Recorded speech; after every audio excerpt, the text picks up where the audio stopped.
morning, kinfolk. It's me and Vic Vic. It's me and Vic Vic. It's me and Vic Vic. We waking up well. We waking up well. We waking up well. I'm still holding the dog.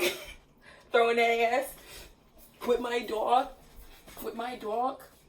With my dog. Hold on, dog. Oh my God, he almost fell. He almost fell, but he didn't because he know how to stay. I do little weird shit with him. He just be like, all right, sis, well, I hope you're done. I'm gonna just chill here. But anywho, so this waking up well, I really just want to have like, okay, not that though. You can just stay there. How about that? This waking up well, I really just kind of want to talk about some things that have been on my spirit lately. And one of them, there's two things that I want to talk about, and hopefully me saying it in 1, 2 will help me remember it, because I'm a tangent person. And so when I get to talking, I'll be like, damn, what else did I want to cover? The first thing that I want to cover is about dimming my own light to make someone else feel more comfortable. And then the second thing that I want to talk about is people's lack of imagination and theorizing about how to conceptualize change. This dog,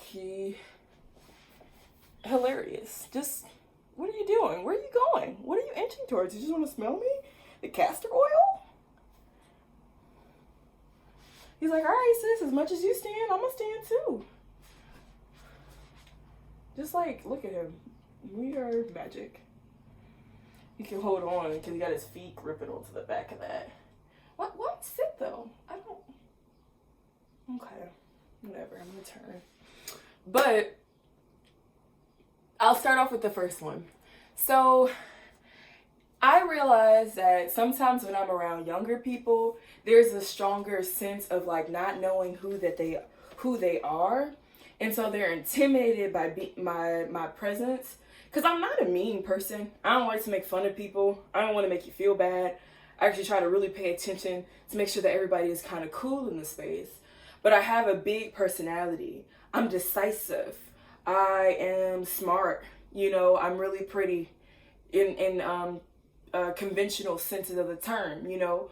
And I also am a really beautiful human being. And I think I'm really beautiful in the most non-traditional senses of it as well. I have a doll on my back holding on, you know, to me. Like, I think that this shit is beautiful. And I would be charmed by meeting someone like me. And so I do think that I'm beautiful in non-conventional senses, but I think it's worth noting parts of me that are conventionally received as pretty or beautiful by others. But it is also true and important to recognize that, like, it can be true of older people as well, but I have found it to be most true in hanging out with people who are like my age and younger, that you don't know who the fuck you are or want to be. You don't even you haven't unlocked this level of imagination to be like, I want more out of what is happening to me. And you don't know you. And so when we are in company, they're often really intimidated by me. This is why I don't date people my own age. We don't have anything to go into past like a certain level of like shallow conversation. Like, we can talk about some things that are cool and important sometimes, but there is always a cap to where the level of depth or intimacy that we can share in that conversation, just from a lack of knowing oneself and one's voice, and having developed like a full rounded perspective that isn't contingent on like repeating what someone else has said. You can be informed and make more decisions, because that's what thinking and thought is. It's sharing knowledge, but it's not like repeating. You know, what do you think about this shit? Not as what does whoever else, your mama, think about what you wear. This actually relates into the second point a bit. So you don't know you. You haven't looked to you. You haven't figured out what you like, what you don't like, you know? And I do. I know who I am. I know who I've become. Because you become different versions of yourself in different moments, in different places, with different people, in different locations. You know, like, all of these variables affect how one is oneself. And I pay attention to how she feels and who I know her to be. Oh, you look so tired and cute, boo-boo. You're so tired and cute. Yes, you are. Hey, booty boo-boo. He chilling. But I was hanging out with some people the other day, and I was just thinking to myself, like, because I noticed when it happens, the whole 1 point. You know, I did the 2 points. The first point is just about dimming your light. And I find myself needing to dim. He jumped down. That's what I was doing, getting down so he could jump. But I find myself dimming my light to make other people more comfortable because they don't know themselves. And I don't like that, you know? Like, I want to be myself regardless. I also think that helps others to become themselves. And I wish that in those moments, because those are when the times where I can see that I am still healing from wounds that are not physical, is when, like, I am with people and in situations that have historically been difficult for me to remain myself and for me to remain seen, that is when I feel different and change behaviors and tactics. When I dim my light, I am not myself. I'm not her, you know? Like, I was hanging out with these girls yesterday. We went to the beach, and this girl called up a guy who she refused to say that she was dating, but talking to, and didn't want to say that she liked, but she liked. And then it was just like I was just like, this is why I don't hang out with people who are my age. Not simply because of the fact that these identity categories are what you labeled it, is because you create confusion with it. And you are scared to say that you like somebody for whatever reason. And then it translates into you acting strange and weird and shy and mixed in front of in amidst, you know, that person's company, and it's exceptionally so in front of others people, because you like him and you're worried about how he feels and is around other people, and you don't also want to acknowledge the fact that you like him. And so sharing and existing in space with you in this moment is hard and uncomfortable because you are unorganized. You don't have boundaries. You don't have a way to conceptualize how you want to be received or what makes you feel loved or comfortable in that space. And because of that, I know that I am bright. All the things. Conventionally pretty, funny, strange, gonna do her own thing. Don't really give a fuck about what's going over here. Y'all can do that. But I'm just gonna do my thing, and that's generally a kind of attractive kind of quality, and not necessarily in the sense that you love my personhood, because you don't know shit about me. You know, the typographical kind of things, like what you see of me in this moment, and it's intriguing, perhaps. And I try to dim that in the presence of people who are uncomfortable and create chaos, you know, to, you know, not make anybody feel less than. But I can't control you feeling less than. I can't control you feeling less than. If you feel less than, then you are.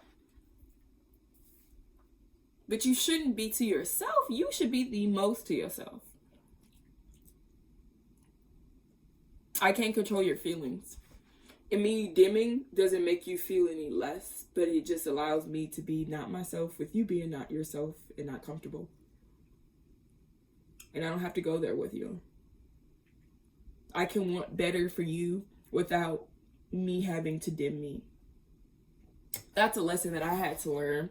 I have to learn because I didn't practice that yesterday. But I can attempt to consciously practice it in the future. You know, like in my life progress report right now, I will say to myself, hey, I see that you struggle.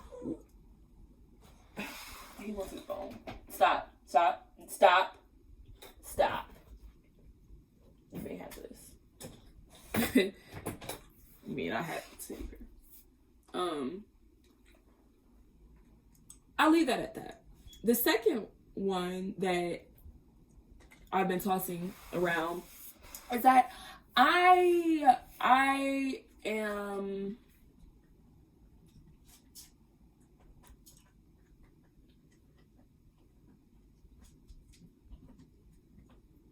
I'm a hood scholar.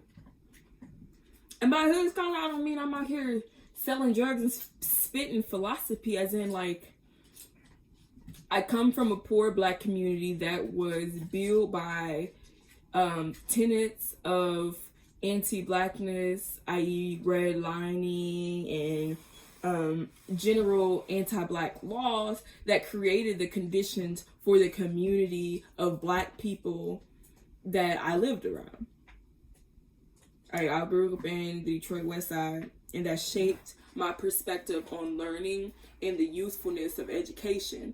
What I learned should always be more useful for making my mind think deeper.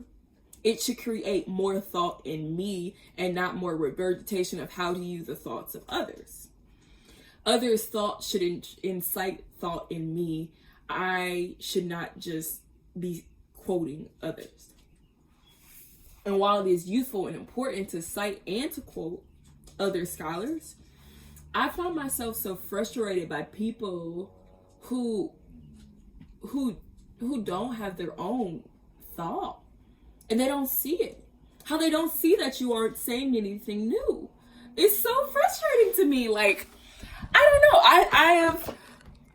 I don't think that I'm the most radical person in the world. I don't think that I'm the most. And it's not even about that. I don't need to be the most. There is no most. It's all relative. The point is that, like, I just cannot buy into the idea that we should not be striving to create thinkers who are able to ideate. The reason why I feel like we haven't been able to conceptualize of a world without prisons or a world without the police is because people aren't creating their own thoughts. We as radicals have accepted the idea that prisons are bad, should be abolished. Police are bad, should be abolished. Okay. We need a concentrated mass of people who have the capacity to think beyond. We need children. We need people who haven't been dulled. The embers of their imagination haven't been dulled by the reality of the present. Because everything about possibility is like, we think of what is possible. Is it possible to live in a world without police? Is it possible to live in a world without prisons? And the thing that gets me is that people answer that question through the society that we currently live in. And obviously we would say no, because we are moving in a way that we need them. That's why we keep building more. And they keep also not doing the task, right, of reducing crime, changing the ways that, people react to their needs. People are still stealing when you can't afford to buy the things that you need. Looky here. And so wouldn't it beg the question of that we cannot conceive of, is it possible to live in a world without prisons, by imagining only the world that we see now? But to get there, we need better teachers. That's the thing, that people are dependent thinkers. Not everyone has been, gone through school in a way that they have been able to be primed to be an independent thinker. So a part of it is that it is the role of the independent thinkers and teachers to be able to lead people to more ideas about what are the barriers to conceiving of that world without prisons. Everything is possible. It's impossible to think of a world without a parent. But most of us will have it. Most of us will live through it. Most of us will. Some people have never met their parents. So they're like, as in the most unimaginable things happen. And we move through it. You don't get past it. You can't go around it. You go through it. How do we go through this process of abolishing prisons and abolishing the police? I don't see people thinking like that very much. I see some people intermingle, but so many of my scholastic friends, my academic friends, the people who are well read, one would think have so much to offer to the conversation, they are repeating and criticizing agreeing, you know, but what are you thinking? Where are you creating? Where is your mind? And I was thinking about this because I was having a conversation with a friend of mine, because I posted recently, hey, folks want to read Our Prison's Obsolete and write essays. Got a lot of buy-in, so I'm really excited about that. And I'm interested in seeing how then can I feel this way about where I feel like intellectuals are at, to be able to step into a role as what Bell Hooks would call, because you can cite people like I just did with Bell Hooks without just simply regurgitating. You know, if there is an idea from teaching to transgress to create this classroom community where the teacher, I feel like the teacher, honestly has to be an independent thinker and it's able to facilitate and help direct conversation between independent and dependent thinkers that are also in this classroom community. Now, the cool part here is that I don't need to be a facilitator, because I'm like, the reason why she kind of described a teacher in a typical classroom, university, or, you know, primary education level as being a facilitator is because there's always a higher level of responsibility that's placed on the teacher to be able to, you know, if something happened in the classroom, there is, because of the institution that we are working within, there needs to be a person accountable, the adult, etc. The adult is adult in college.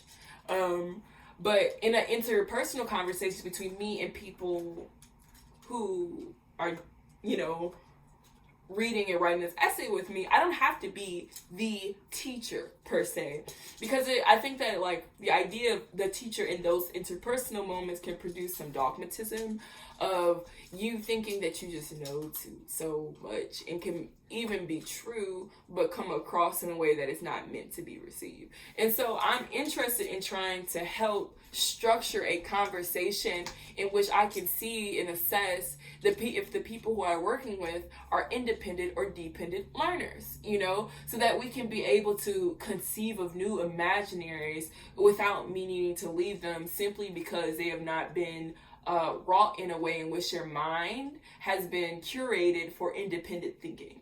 Because I think that we have the capacity to live in this world without prisons and without another manifestation of captivity that can deal with these issues.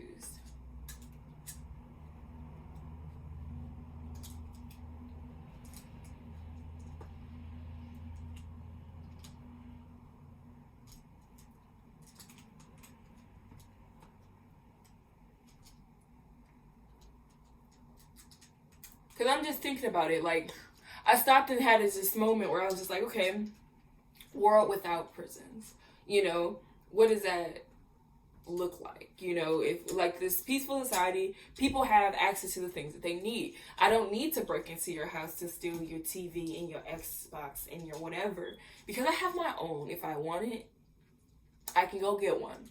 There is no barrier to me getting the things that I generally need, because we can live peacefully amongst each other because we all have access. And I don't need to steal your Xbox even though I don't have one, because I don't want one. It's also true. But then I think about like, what about when there are accidents and somebody gets killed on the street, and like somebody was drunk driving, they killed somebody, and they're like, oh my God, you killed someone, you should be punished, you know? And everybody's like, oh, they should be punished, they killed a child. Oh, and they were drunk, this is terrible, what if they do this again? Just keep killing kids. I think that we can recognize that it is tragic that a child has been killed, and find a way to mediate what is behind that person's drinking, and help them establish healthier ways to live rather than punish them and trying to use punishment as a teaching mechanism especially in a world where we know people can be independent or dependent learners, that it doesn't even need to necessarily register in someone's mind that this is more important. My freedom is more important than this moment. But it shouldn't be that your freedom is on the line, because you need help. How can we become not just more justice? Because I think that justice has this kind of connotation of vengeance when socially deemed appropriate. That I think that we really must release as is antiquated and obsolete thing. So those are my two things. I am going to go for this run now because I've been putting it the fuck off. I was supposed to go at 10. It's now 11:24. And I just wanted to make this video though, because a part of me waking up well and staying well while woke is, allowing myself to have these kind of moments to really flesh out what it is that I am thinking. What is on my spirit? What's on my mind? What are the things that are just I am carrying in me as I move throughout the day that may then affect how I move through that world. And, this was what I was going through as I'm about to go for my run. Don't I look good? I look healthy as shit. I have not always been this slim. I used to weigh about 250 pounds. And it wasn't like I did some good, slim, fast thing. More so that I had to go through a series of life changes to be able to learn how things make my body feel. I farted. But I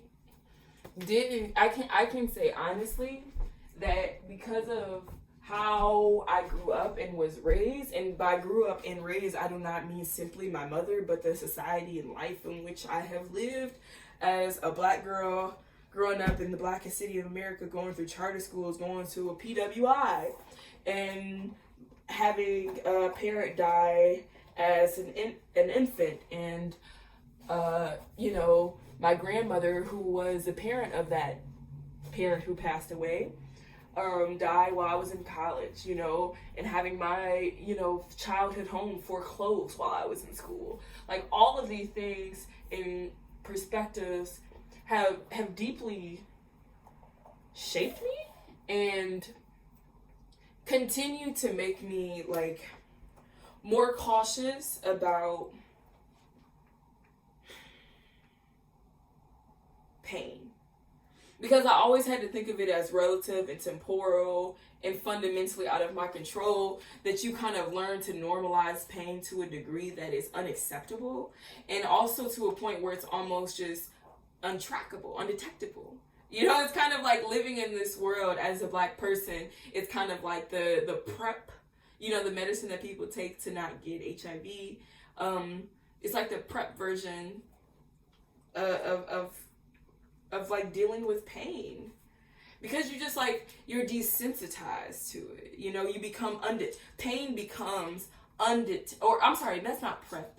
Not PrEP. The medication that some folks that are currently diagnosed with HIV will take to remain undetectable and to be able to have sex with partners in a way that is still safer.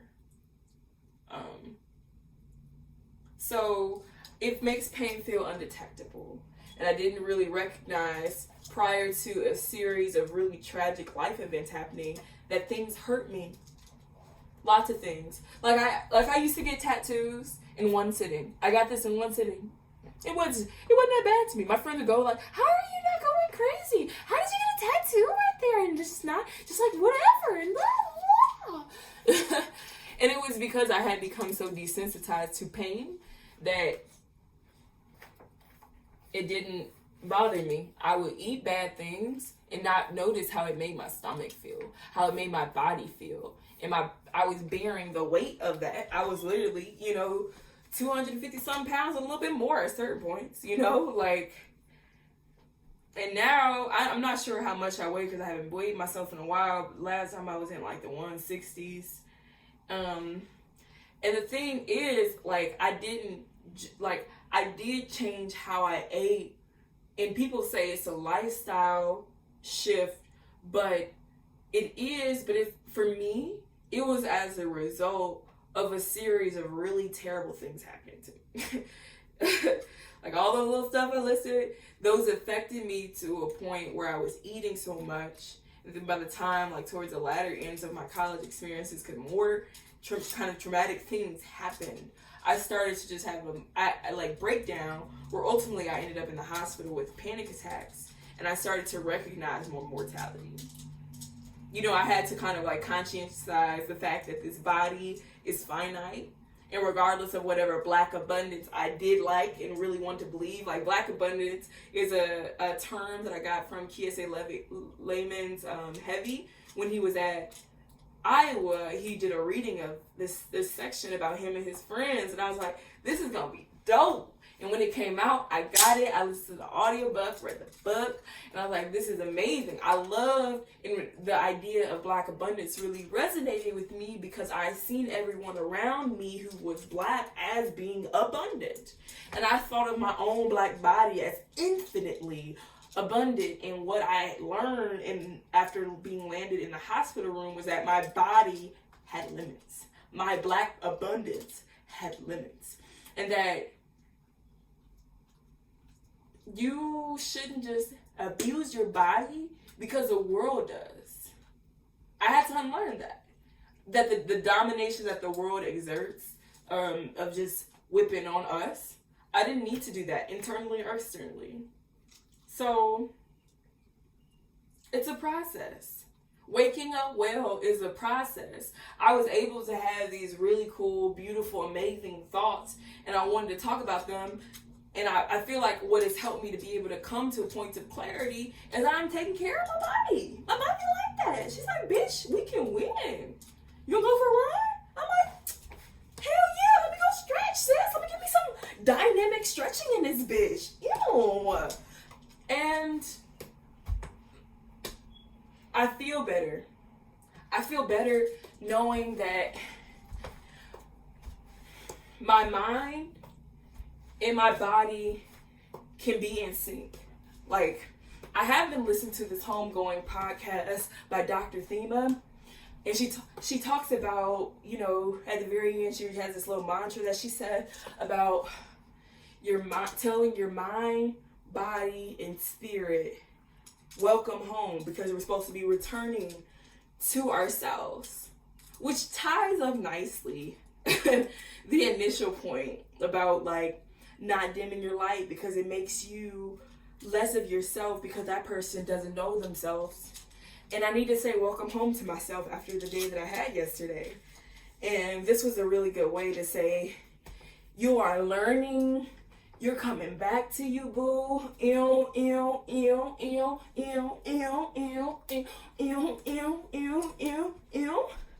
coming back to you, but you're still healing. You're not perfect. You're not there yet. You're not an expert. You're not a doctor. But you're learning and you're trying and you are healing. So, Shea Butter Bitch Collective, I hope y'all are waking up well. I hope you're learning. I hope you're really getting something out of living. I don't want to just, get into some cliches of like, every day the gift, that's why they call it the present, head ass kind of shit. But I'm saying that life is richer and fuller and longer.